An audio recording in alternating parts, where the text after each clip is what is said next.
Good afternoon, Dr. Naik. My name is Izzy Westbury. I'm the secretary here at the Oxford Union. I have a very short question to ask.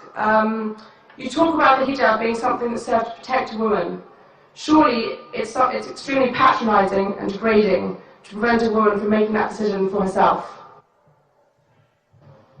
How could you answer that? What's the question, sister?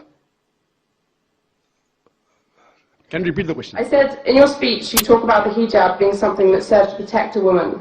But how is it not extremely patronising and degrading in not allowing a woman to make that decision herself?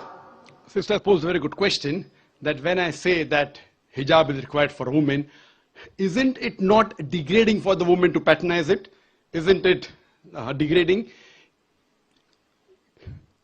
If you read the Quran and Islam has prescribed hijab. That means the woman should be covered.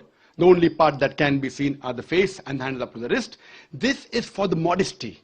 And it is not only mentioned in the Quran, it is also mentioned in the Bible.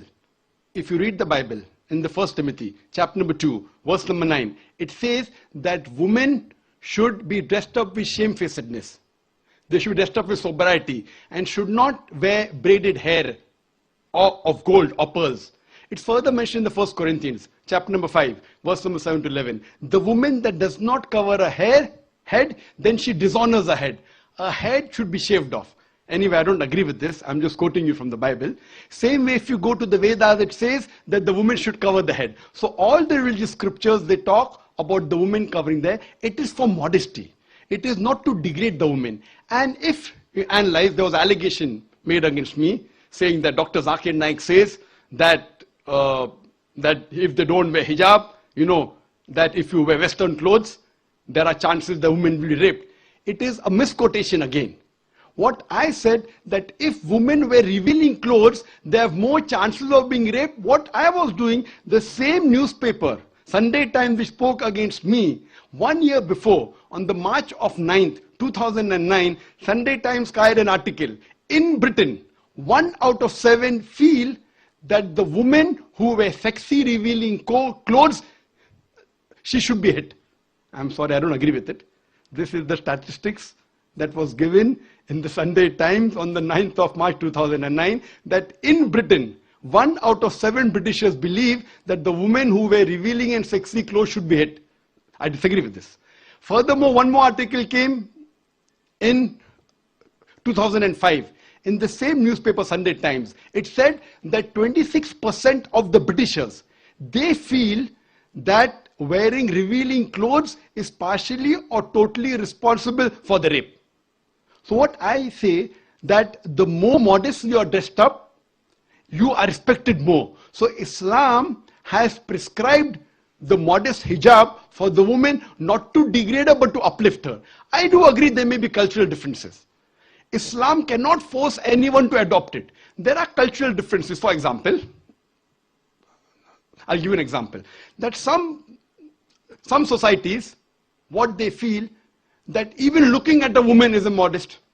Some societies feel looking is no problem, but touching a woman is immodest. Some of the society feels shaking hand is no problem. Some societies feel kissing no problem. Some societies feel doing anything as long as both agree is no problem.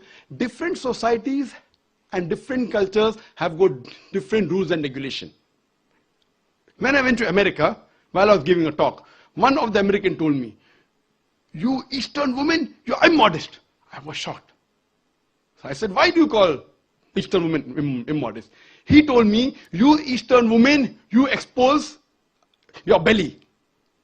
So in America and Western country, exposing belly is immodesty. In India, exposing belly is not immodesty, wearing shorts is immodesty. So what I've realized, sister, there's different culture, there's different system.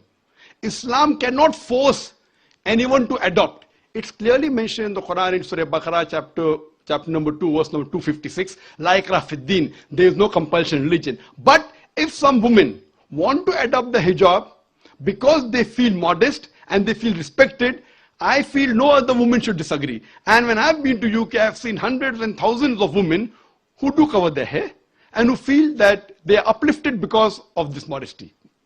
Hope that answers the question.